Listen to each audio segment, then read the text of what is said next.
नेपाल में चल रही हलचल को तो आप बखूबी जानते होंगे। आखिर क्या है ये जेनजी प्रोटेस्ट, तो इस पर एक नज़र डालते हैं।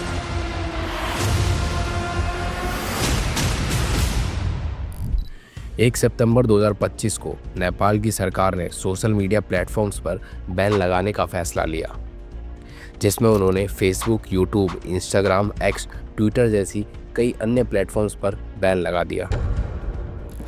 और कारण ये बताया गया कि ये प्लेटफॉर्म सरकार के नियमों के तहत नहीं चल रहे थे। सरकार चाहती थी कि ये लोग नेपाल में ऑफिस खोलें और टैक्स पे करें, साथ ही साथ कंटेंट पर भी निगरानी रखें।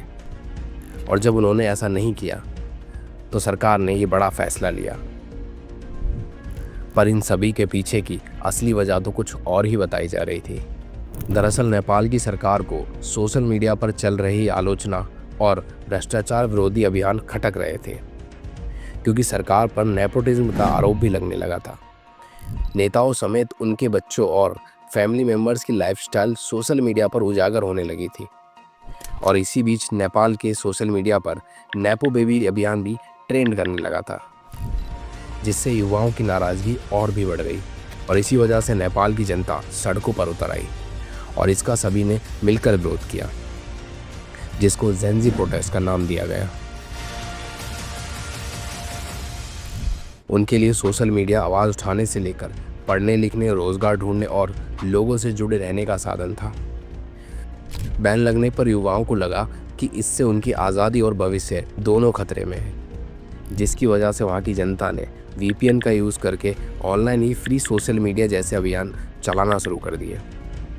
और इस प्रदर्शन में शुरुआती नारे थे कि सोशल मीडिया वापस करो, लेकिन कुछ दिनों में ये नारे बदलकर हो गए भ्रष्टाचार बंद करो, युवाओं को रोजगार दो, नेताओं की तानाशाही खत्म करो। यानी कि बैन ने सिर्फ चिंगारी का काम किया, लेकिन असली बारूद तो बेरोजगारी, महंगाई और भ्रष्टाचार था। और इन सभी चीज़ों में भीड़ इतनी बेकाबू हो गई कि पुलिस ने भीड़ को रोकने के लिए आंसू गैस, लाठीचार्ज और यहाँ तक कि गोलीबारी भी की। सरकार के इस कदम से हालात सुधरने की बजाय और बिगड़ गए और गुस्साई भीड़ ने सांसद भवन, प्रधानमंत्री निवास, सुप्रीम कोर्ट और नगर निगम जैसी इमारतों पर तोड़फोड़ की और उनमें आग लगा दी। इस गोलीबारी में अब तक आधिकारिक आंकड़ों में 34 लोग मारे जा चुके हैं और हजारों लोग घायल हुए हैं, लेकिन फिर भी ये आंदोलन जारी रहा। और जब हालात हद से ज़्यादा बेकाबू हो गए तो केपी शर्मा ओली ने अपनी पद से इस्तीफा दे दिया और सरकार को मजबूरी में सोशल मीडिया पर लगा बैन हटाना पड़ा। और इन सभी में हालात इतने बुरे हो गए कि गुस्साई भीड़ से जान बचाने के लिए कई नेताओं को तो हेलीकॉप्टर का सहारा लेना पड़ा। और अब लोग सिर्फ बैन हटाने तक शांत नहीं हुए, देश को लेकर उनकी मांगें भी बढ़ गई थी। और अब लोगों की मांगें थी कि भ्रष्टाचार खत्म करो, युवाओं को रोजगार दो, नेताओं का भाई भतीजावाद रुके और देश का नेतृत्व किसी ईमानदार व्यक्ति के हाथ में सौंपा जाए।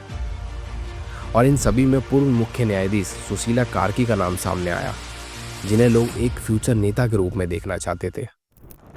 अब सांसद को भंग करने और संविधान में बड़े बदलाव करने की बातें भी होने लगी थी। सेना और प्रदर्शनकारी आपस में बातचीत कर रहे थे कि अब आगे का रास्ता क्या होगा। तो इससे एक चीज़ तो साफ नज़र आती है कि नेपाल का ये संकट सिर्फ सोशल मीडिया बैन का मामला नहीं था, बल्कि ये नई पीढ़ी बनाम पुरानी राजनीति की जंग है।